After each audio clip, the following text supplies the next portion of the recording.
I talk a lot about KBR lately. I talk a lot about KBR lately, and let me tell you why. A lot of people are afraid of KBR because they know KBR made a lot of money on war contracting, and we know that the war is at least scheduled to wind down. So wouldn't they be hurt? Actually, KBR has known for a long time that the war was going to be winding down, and believe it or not, that is not real high margin work, working for the government like that and supplying the war effort.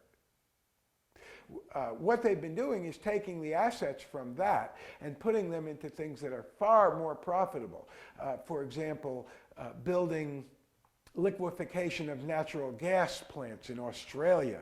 And they've got some great ideas and designs that they are actually getting contracts to build gigantic plants where they take coal and pulverize it and make it into powder and pump it in, and it burns much more completely, much cleanly, much more efficiently for the generation of electricity, and also nuclear generating plants, and they're working on miniaturization of nuclear generating plants. All of this stuff, KBR is right at the forefront. How do we know they're going to get the contracts? Because they're getting them already, and at the same time, they're also getting the jobs to do the preliminary engineering and the preliminary design, and of course that gives them the inside track, and they will get their share of those things. They already are. The nice thing about that is not only is there going to be accelerating number of those types of projects, but they're going to be adequately funded, and the fact is that they get much higher profit margin on those than they do on what they're replacing, which is that war effort. So here's a picture. You've been looking at a picture of KBR. And now what I want to do is I want to talk to you about another way of looking at this. And, let me get myself a full page view here. And now, KBR, I like it as an investment. As you know, the world and I also have been looking for a correction to start early in January that hasn't really materialized. And really, it may be that individual sectors, a lot of the sectors have been selling off one by one, but the indices have not shown it. And we tell you about the market X-ray every day, and the market X-ray does show that the underlying advancing issues versus decliners, the underlying numbers that we follow on the New York Stock Exchange that have to do with supply and demand in the very short run, actually, the desire to buy is waning, and there's a little bit of pickup in selling, but it's happening beneath the surface. And because the big multinational companies are the ones that are rallying now, they're getting their turn.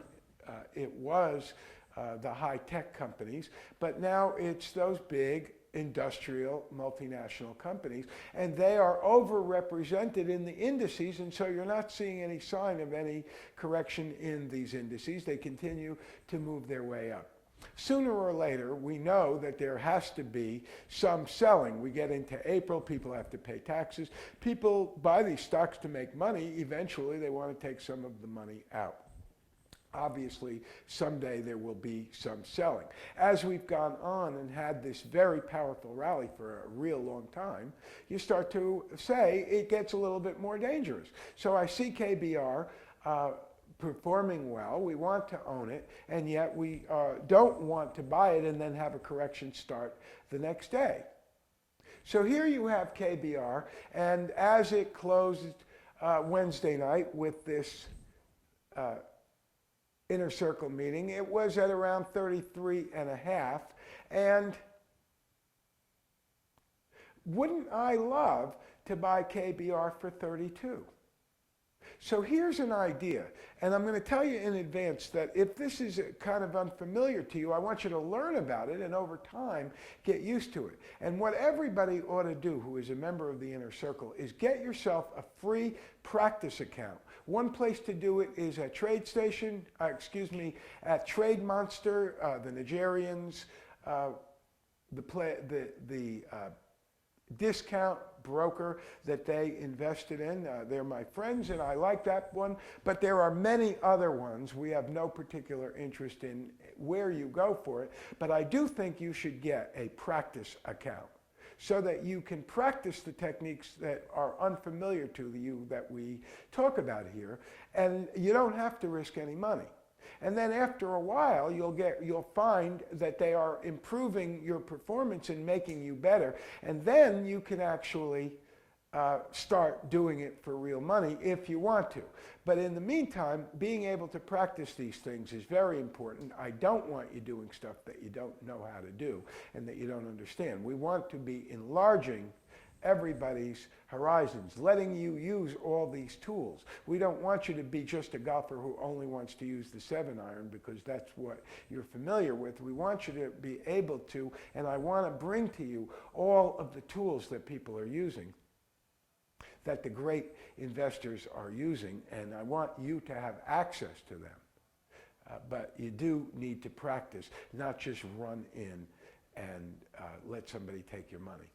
Practice.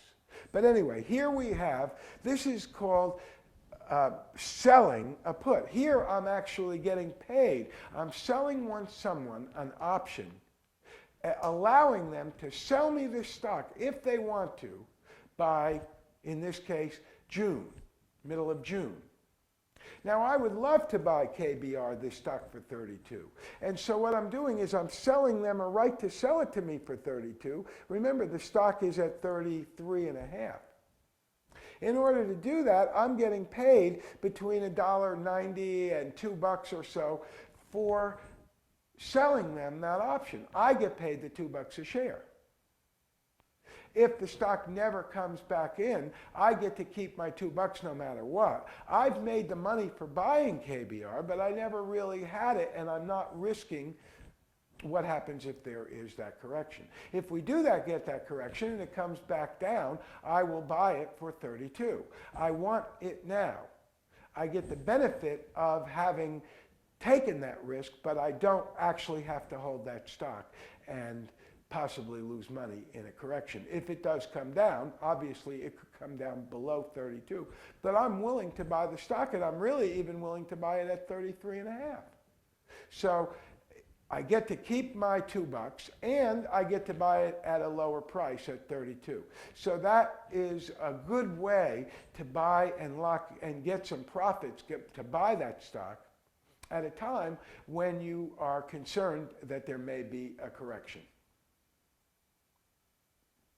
And I want to give you another way of looking at the market, so that at the stock market, so that you can understand why, even though things are very good, why historically there may be some reason to suspect that it's possible that we're in the middle of a sideways market, not on the way up. And so what I'm going to show you now is a picture of the stock market for roughly the last century. And you can see that there are two kinds of times.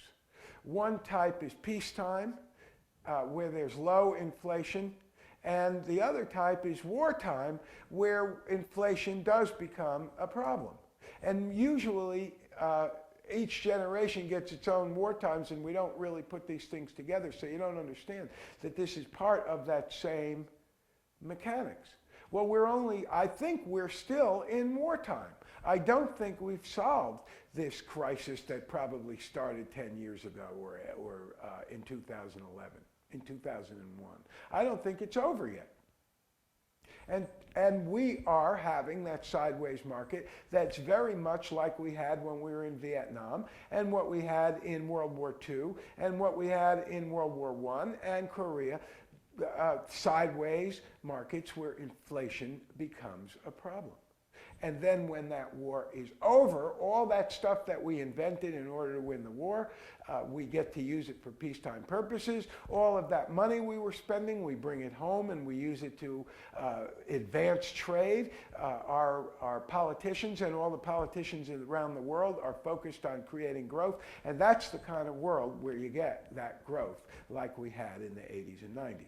So that's a picture of it, but we're probably in the middle of this sideways consolidation period. We get good stock markets and bad stock markets, but the advance is limited as long as inflation looks to be a problem and we're in the middle of a war.